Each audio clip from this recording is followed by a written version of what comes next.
Welcome to Lesson 2, Perfect Your Pronunciation. In this lesson, we are going to focus on ways to increase your fluency and make your English pronunciation even better.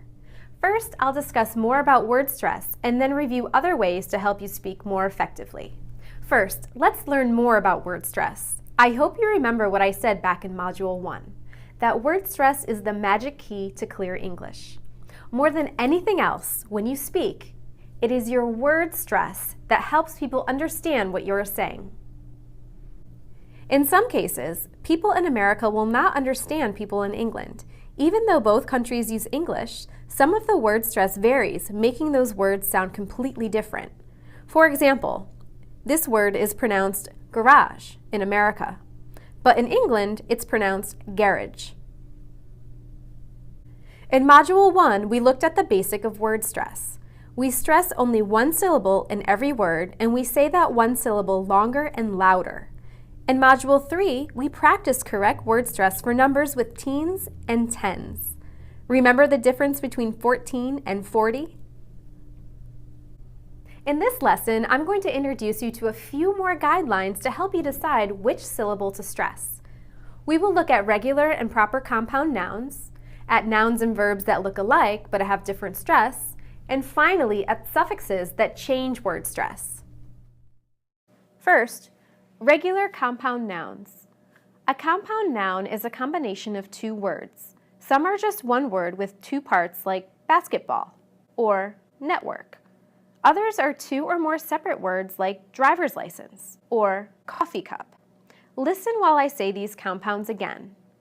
Basketball, coffee cup, driver's license, and network. Where did I put the stress? Yes, on the first word of each compound noun. Another type of compound noun is the compound proper noun. These are the names of a particular person, place, or thing, and they usually begin with a capital letter.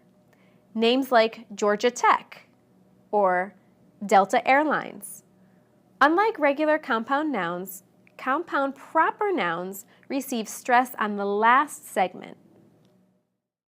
Whether the proper noun is 2, 3, or even 4 words, the stress will always fall on the last segment. Listen to a few.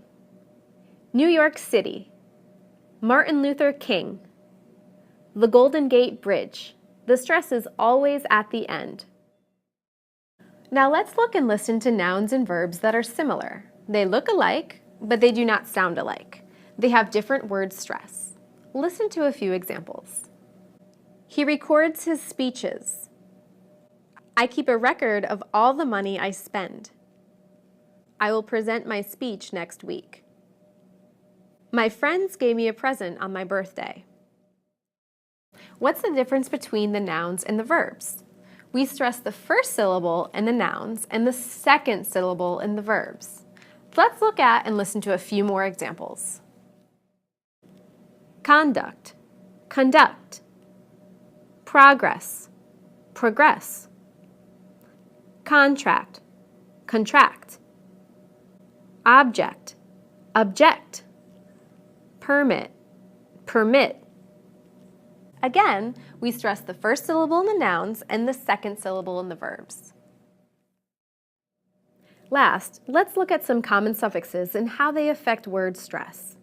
A suffix is a group of letters on the end of a word that changes the word form. For example, adding "r" after the verb drive forms the noun driver. Adding "ness" after the adjective good forms the noun goodness. Many suffixes do not change the stress of a word, as in the following. When you add "ness," "full," "meant," or to a word, the stress remains the same. Happy, happiness. Power, powerful. Require, requirement.